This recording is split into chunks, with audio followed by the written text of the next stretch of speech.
ಹುಲಿ ದಾಳಿಯ ಪ್ರಕರಣದಲ್ಲಿ ಸಾಕಷ್ಟು ತಾಲೂಕಿನ ಜನತೆ ಇವತ್ತು ತತ್ತರಿಸಿ ಹೋಗಿರ್ತಕ್ಕಂಥದ್ದನ್ನ ನಾವು ನೋಡ್ತಾ ಇದ್ದೇವೆ.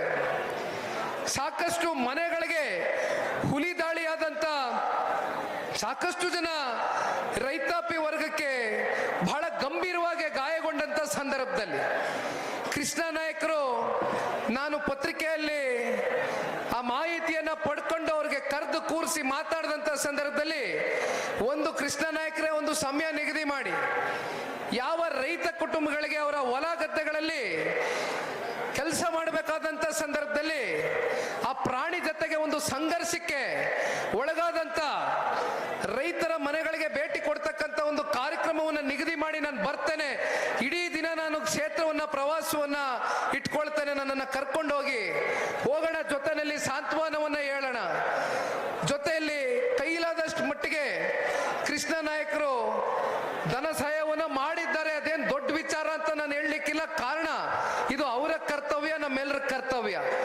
ಆದ್ರೆ ವಿಪರ್ಯಾಸ ಏನಪ್ಪಾ ಅಂದ್ರೆ ಬಹುಶಃ ಕಳೆದ ಒಂದು ದಶಕದಲ್ಲಿ ಇವತ್ತು ಹುಲಿ ದಾಳಿಯ ಹಾಗೂ ಆನೆ ದಾಳಿಯ ಮಾನವ ಮತ್ತೆ ವನ್ಯ ಜೀವಿಗಳ ಒಂದು ಸಂಘರ್ಷದ ಆ ಪ್ರಕರಣದಲ್ಲಿ ಹೆಚ್ಚು ಕಮ್ಮಿ ರಾಜ್ಯದಲ್ಲಿ 161 ಜನ ಬಲಿಯಾಗಿದ್ದಾರೆ.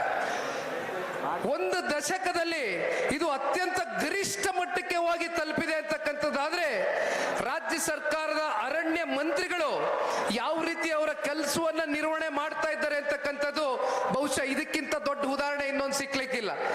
ಮತ್ತೊಂದು ಕಡೆ ಕಳೆದ 3 ವರ್ಷದಲ್ಲಿ ಇಡೀ ಮೈಸೂರು ಜಿಲ್ಲೆಯಾದ್ಯಂತ ಹುಲಿಗಳು ಹತ್ತತ್ರ 21 ಹುಲಿಗಳು ಇವತ್ತು ಜನ ವಾಸವಾಗಿರ್ತಕ್ಕಂಥ ಪ್ರದೇಶಗಳಲ್ಲಿ ಬಂದು ಜನರಿಗೆ ಪ್ರತಿನಿತ್ಯವೂ ಕೂಡ ಒಂದು ಆತಂಕದ ಒಂದು ಪರಿಸ್ಥಿತಿಗಳನ್ನ ನಿರ್ಮಾಣ ಆಗಿರ್ತಕ್ಕಂಥದ್ದನ್ನ ನಾವು ಇಡೀ ರಾಜ್ಯದಲ್ಲಿ ಏನ್ ನೋಡ್ತಾ ಇದ್ದೇವೆ. ಮೈಸೂರು ಜಿಲ್ಲೆ ಇರ್ಬೋದು, ಅದರಲ್ಲೂ HD ಕೋಟೆಯಲ್ಲಿ ಮೈಸೂರು ಜಿಲ್ಲೆಯಲ್ಲಿ ಸಾಕಷ್ಟು ಜನ ಇವತ್ತು 25ಕ್ಕೂ ಹೆಚ್ಚು ರೈತಾಪಿ ವರ್ಗ, ಅದರಲ್ಲಿ ಯುವಕರು ಕೂಡ 5 ಜನ ಇವತ್ತು ಈ ಒಂದು ಪ್ರಕರಣದಲ್ಲಿ ಪ್ರಾಣ ಕಳ್ಕೊಂಡಿರ್ತಕ್ಕಂಥದ್ದನ್ನ ನಾವು ನೋಡಬಹುದು.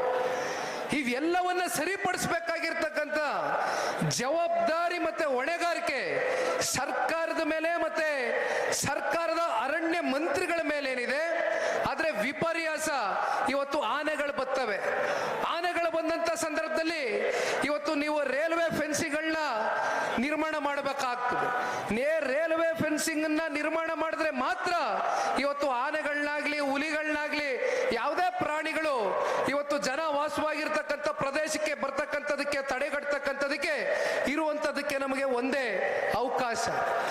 ಆದ್ರೆ ಇಲ್ಲಿಯವರೆಗೂ ಕೂಡ ಅದು ಯಾವ ಒಂದು ಕಾರ್ಯಕ್ರಮಗಳನ್ನ ಮಾಡ್ತಕ್ಕಂಥದಕ್ಕೆ ಈ ಸರ್ಕಾರ ಆಗ್ಲಿ ಸರ್ಕಾರದಲ್ಲಿ ಇರ್ತಕ್ಕಂಥ ಮಂತ್ರಿಗಳಾಗಿ ಇಲ್ಲಿಯವರೆಗೂ ಕೂಡ ಯಾವುದೇ ದಿಟ್ಟವಾದಂತ ಹೆಜ್ಜೆಗಳನ್ನ ಇಟ್ಟಿಲ್ಲ.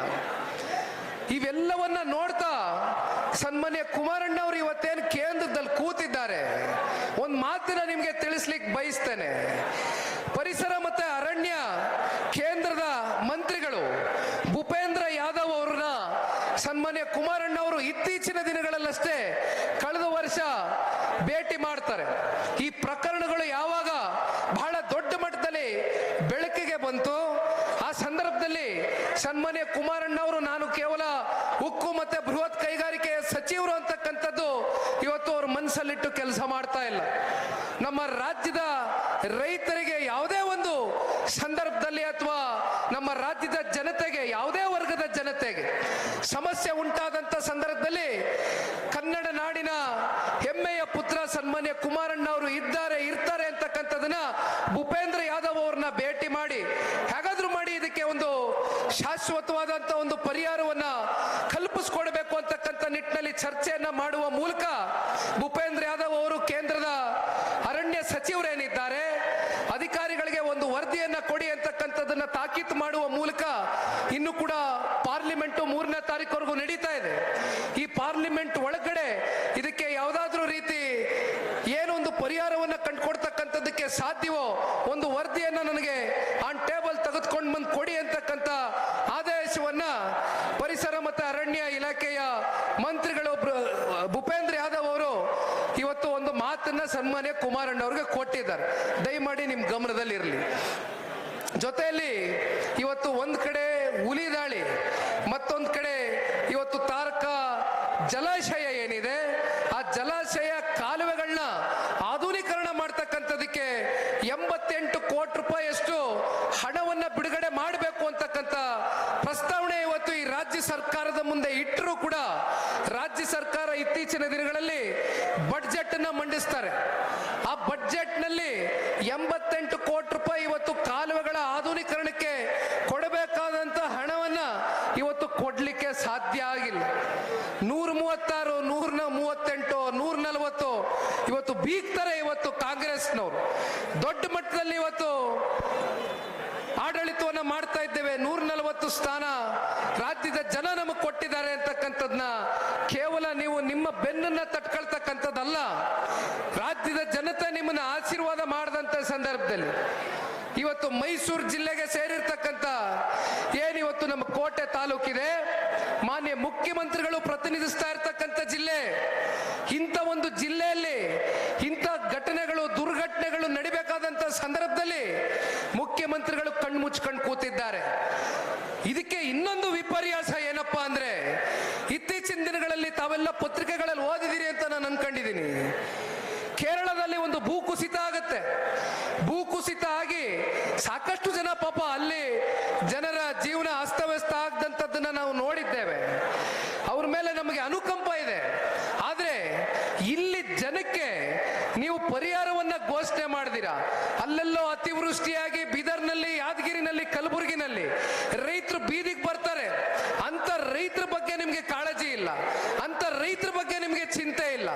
ಪರಿಹಾರ ಘೋಷಣೆ ಮಾಡೋದು ಬಿಟ್ಟು ಅಲ್ಲಿ ಅಥವಾ ಇಲ್ಲಿ ಹುಲಿ ದಾಳಿ ಪ್ರಕರಣದಲ್ಲಿ ಇವತ್ಯಾರು ಪಾಪ ನಮ್ಮ ರೈತಾಪಿ ವರ್ಗಕ್ಕೆ ಹೊಲಗದ್ದೆಗಳಲ್ಲಿ ಕೆಲಸ ಮಾಡ್ತಕ್ಕಂಥ ಅಮಾಯಕರಿಗೆ ಹುಲಿ ದಾಳಿ ಮಾಡಿ ಆ ಗಾಯ ಆಗಿರ್ತಕ್ಕಂಥ ಅವೆಲ್ಲ ನೋಡ್ಬಿಟ್ರೆ ಕಣ್ಣಾರೆ ನಿಜಕ್ಕೂ ಮನುಷ್ಯತ್ವ ಅಂತಕ್ಕಂಥವ್ರು ಇರ್ತಕ್ಕಂಥವ್ರು ಯಾರೇ ಆ ಕುರ್ಚಿಯಲ್ಲಿ ಕೂತಿದ್ರು ಕೂಡ ದೊಡ್ಡ ಮಟ್ಟದಲ್ಲಿ ಪರಿಹಾರವನ್ನ ಕೊಡಬೇಕಾಗಿತ್ತು.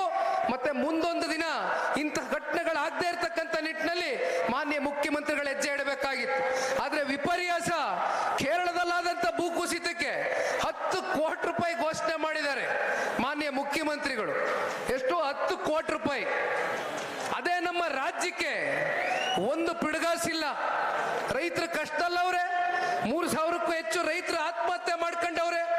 1 ರೂಪಾಯಿ ಕೊಡಕ್ಕೆ ಈ ಸರ್ಕಾರದ ಹತ್ರ ದುಡ್ಡಿಲ್ಲ ಅಂತಾರೆ. ಇನ್ನೊಂದ್ ಕಡೆ ಗಂಗಾ ಕಲ್ಯಾಣ ಯೋಜನೆ, ನಿಮ್ಮ ಬೋರ್ವೆಲ್ಗಳು ಕೊರೆಸ್ತಕ್ಕಂಥದಕ್ಕೆ ಗಂಗಾ ಕಲ್ಯಾಣ ಯೋಜನೆ ಅಡಿ ಇವತ್ತು ಬಹಳ ಜನ ಇವತ್ತು ಬಂದು ನಿಂತಿದ್ದೇನೆ. ಇವತ್ತು ಈ ಕ್ಷೇತ್ರದಲ್ಲಿ ಇರ್ತಕ್ಕಂಥವ್ರು ಎಲ್ಲ ಸರ್ವ ಜನಾಂಗವೂ ಕೂಡ ಈ ಕ್ಷೇತ್ರದಲ್ಲಿ ನೆಲೆಸಿದ್ದೀರಿ. ಅದರಲ್ಲೂ ವಿಶೇಷವಾಗಿ ಪರಿಶಿಷ್ಟ ಜಾತಿ, ಪರಿಶಿಷ್ಟ ವರ್ಗದ ಜನತೆ ಅತಿ ಹೆಚ್ಚು ಕೋಟೆ ಕ್ಷೇತ್ರದಲ್ಲಿ ಇರ್ತಕ್ಕಂಥದ್ದು ನಮ್ಮೆಲ್ಲರಿಗೂ ಗೊತ್ತಿರ್ತಕ್ಕಂಥ ವಿಚಾರ.